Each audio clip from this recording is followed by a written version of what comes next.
Vou só ilustrar aqui, só mais uma coisinha para a alegria geral aqui da nossa nação DCM, da nossa comunidade.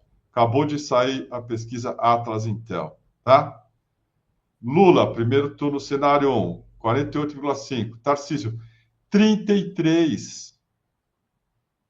O Lula abriu 15 pontos de vantagem, meu amigo Viaro. Cresceu 4,9. Olha o tiro no pé que esses bosta deram. Olha o tiro no pé, velho. A boca do jacaré abrindo.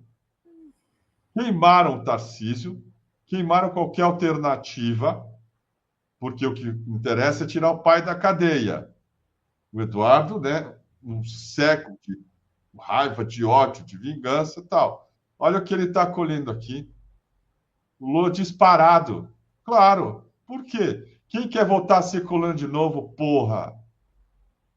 Acabou. Não é assim que funciona. Não é isso? Desde 1822, é o país independente. E que eles querem transformar de novo no quintal? Não, não vai ser assim. O resultado é esse aqui, olha aí, ó. Lula 48,5%, Tarcísio 33%. 15 pontos de vantagem, cresceu. Era a grande esperança branca dos caras. Olha aqui, ó. Primeiro turno, Lula e Michele Bolsonaro. 48,5, Michele 29,5,7. Quanto dá aí? Vocês são bons de conta? 18? É isso?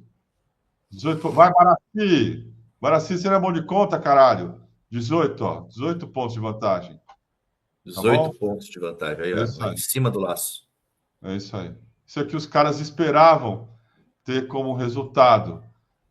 No dia 13, o Viário vai cobrir a manifestação no lugar mais importante para eles lá, né? O que é Copacabana. Sei lá quantas pessoas vão ter, vai. 10 mil derrotados. Aqui. Haddad e Tarcísio, empatados. Olha o que eles estão colhendo. Tá? Se o Lula, por algum motivo, seja lá qual for, toque, toque, toque, o Lula vai ser candidato. Mas não sei, né? Tá aqui, ó. Tarcísio e Haddad. Haddad com uma vantagem numérica, empatado na margem de erro. Não estava assim. Passou a ser depois dessas agressões, desses ataques, desse golpe continuado, agora com a participação milionária, bilionária do Trump, que ajudou quem? Nós, os democratas, os que se importam com o Brasil, não os vendilhões da pátria, não os traidores. Tá aí, ó. Segundo turno, Lula volta a liderar em todos os cenários hipotéticos do segundo turno. Volta a liderar, atenção, que estava com empate com o Tarcísio, uma vantagem para o Tarcísio. Está aqui, ó. 3,8 sobre Jair Bolsonaro, que aqui é uma ficção. Entre junho e julho, a intenção de voto em Lula cresceu 2,3. Em relação a Tarcísio e Michele, Lula possui vantagens de 3,8 e 4,7, respectivamente. Entre junho e julho, a vantagem de Lula sobre os dois cresceu 3,1 e 4,2, respectivamente.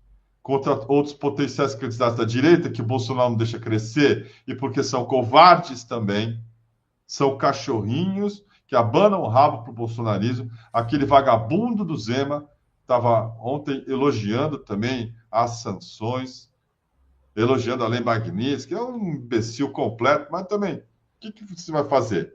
O sujeito, né, espera colher os frutos ali do apoio a um golpista que vai para a cadeia, não pode se desprender do sujeito. E aí está aqui, ó, o abraço do afogado. Lula 50,4, Tarcísio, segundo turno, tá? 46. Lula 50 contra Michele. 50 contra Jair Bolsonaro. Aí vai aumentando. Zema, Caiado, Ratinho Júnior, Eduardo Leite. Não sei nem por que está aqui o Eduardo Leite também, mas vamos lá, né? É isso. Diga lá, professor Viaro. Muito bem, Kiko Nogueira. Olha, Kiko, eles estão completamente, eu digo esse núcleo bolsonarista, vendilhão da pátria, estão completamente malucos, irritados, principalmente com a atitude do Alexandre de Moraes ontem no jogo do Corinthians, porque eles pensam, na verdade, as relações políticas a partir do umbigo deles e da percepção deles. E o que é a percepção deles? Se o Trump mandar eles deitar e rolar, eles deitam e rolam. Se mandar dar a patinha, eles dão a patinha. Então não passa pela cabeça deles que alguém possa simplesmente não ficar em posição fetal chorando e ir a um jogo de futebol. Então isso incomoda eles de fato, porque quando tem um maluco lá que solta um fogo de artifício e diz obrigado Eduardo Bolsonaro, é porque na cabeça deles, a partir do momento que entrou a lei Magnitsky, que entrou o tarifaço do Trump, a esquerda ia baixar toda a guarda e dizer não, a gente entrega tudo para que isso não aconteça. Essa é a intenção, e não aconteceu. O Mauro Vieira lá dentro falando da forma como ele falou, né, e dizendo a nossa soberania ela é inegociável, falando isso dentro de território dos Estados Unidos, mostra para eles mais um motivo pelo qual eles não estão lidando com criança, não estão lidando com moleque. Ninguém é moleque, é um país gigante com mais de 200 milhões que está defendendo a sua soberania e que vai seguir defendendo a sua soberania. O reflexo da pesquisa é aquilo que dá o tapa na cara, que dá o tapa de película, dizer, ó, vocês não são tantos quanto vocês acham que são. Vocês acham que vocês idolatram os Estados Unidos, vocês não são nem 10% do que vocês acham que são. O pessoal que votou em vocês, que votou contra o Lula, contra o PT, contra tudo, que acreditou nas mentiras que vocês sempre contaram, é o pessoal que não vai simplesmente se enrolar na bandeira dos Estados Unidos porque vocês se enrolam. Não, foi muito interessante, Kiko, de ver sábado passado, por exemplo, quando o Brasil ganhou a medalha de ouro na Universiade, nos Jogos Universitários, o Brasil ganhou o ouro da Universiade no basquete masculino, vencendo os Estados Unidos na final. Foi muito interessante ver gente que estava torcendo simplesmente contra. Olha a loucura. O Brasil ganhou a medalha de ouro nos Jogos de Basquete Masculino na Universiade contra os Estados Unidos. Algo que os americanos entraram em quadra já campeões, só para pegar o ouro. E a seleção brasileira assim, levou a política para dentro do vestiário. Levou a questão do tarifaço para dentro do vestiário e detonou os americanos em quadra e ganhou o ouro. Eles estavam torcendo contra. Uma questão que para mim sempre foi muito importante a Universiade, porque casualmente o Brasil ganhou o ouro em 63 em Porto Alegre. Então em Porto Alegre isso aí virou, sempre todo mundo comenta os Jogos Universiade. O Brasil ganhou, os parlamentares da esquerda exploraram ao máximo e muito bem feito o vídeo, o resultado e o jogo como uma vitória política para além de uma vitória do esporte.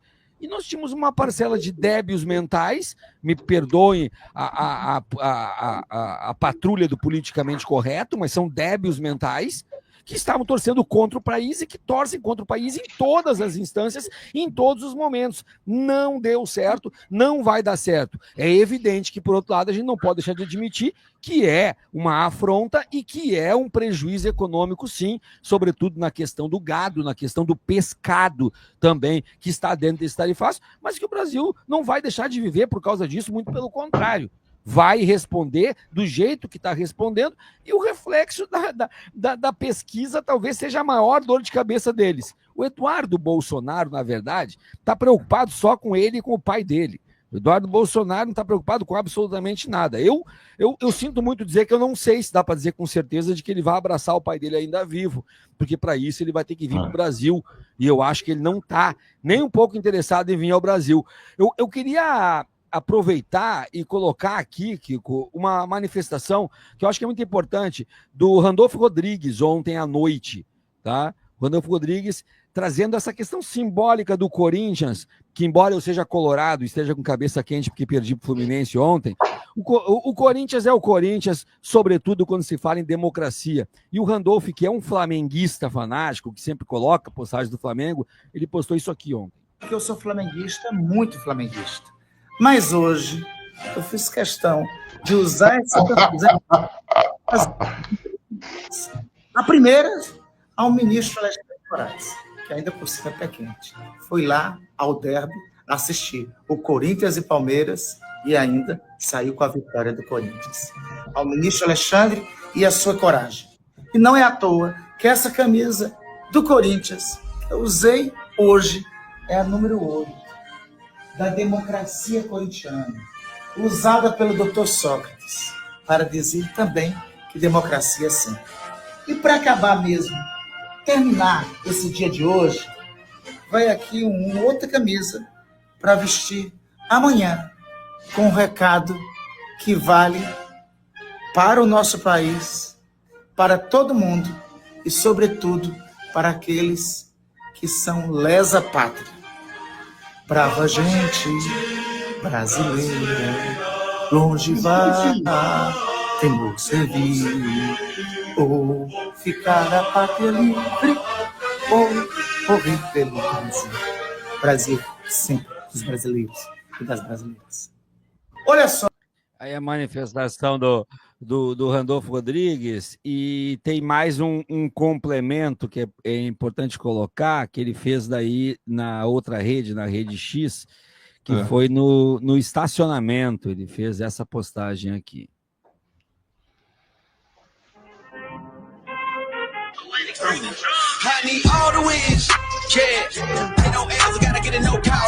Vou ter que tirar a música para não dar problema. Então, colocando em destaque a camisa do Dr. Sócrates. Então, é disso que se trata. Eu acho que são 3 questões importantes que tratam do viralatismo, a questão dos jogos universitários. Isso é uma coisa que me incomodou profundamente, não sei por que eu me surpreendo ainda, o pessoal torcendo contra. A questão do Corinthians como esse signo, esse símbolo da democracia, nunca vai ser só futebol, sobretudo quando se trata do punho cerrado de Dr. Sócrates, uma imagem que está na cabeça de todo mundo que não precisa nem sequer curtir futebol. E, por fim, a terceira questão que eu queria botar é que o Brasil tem o brasileiro, e o brasileiro por si só é um patrimônio mundial, né? Este meme aqui que eu postei nas minhas redes, só na minha rede deu 112 mil visualizações, e o pessoal compartilhando de todas as formas. Esse tarifinho aqui tem várias camadas, tem o laranja do Trump e do suco de laranja, tem o tarifinho por si só por ter desidratado, e tem, mais do que nunca ainda, a genialidade do próprio brasileiro fazendo esse tipo de deboche. Kiko Nogueira, eu estou assim, realmente muito contente com o resultado de tudo isso no sentido das pesquisas. Eles achavam que iam inflar, e aí eu falo porque venho acompanhando a Rádio Auriverde todos os dias. Eles achavam que iam inflar as manifestações do dia 3. O objetivo de tudo que eles estão fazendo há 10 dias é inflar as manifestações do dia 3. Eles tinham ainda esperança, vejam bem, isso aí eu ouvi eles falando, não com essas palavras, eles tinham a esperança ainda de que 2 coisas, uma acontecesse antes do dia 3, ou que o Alexandre de Moraes baixasse a guarda depois da Magnitsky, ou que o Bolsonaro fosse preso. Eram as 2 intenções deles para criar um episódio novo na intensidade da facada e lotar as ruas no dia 3. Eu acho que eles conseguiram esvaziar um pouco mais as ruas, Kiko. É isso aí.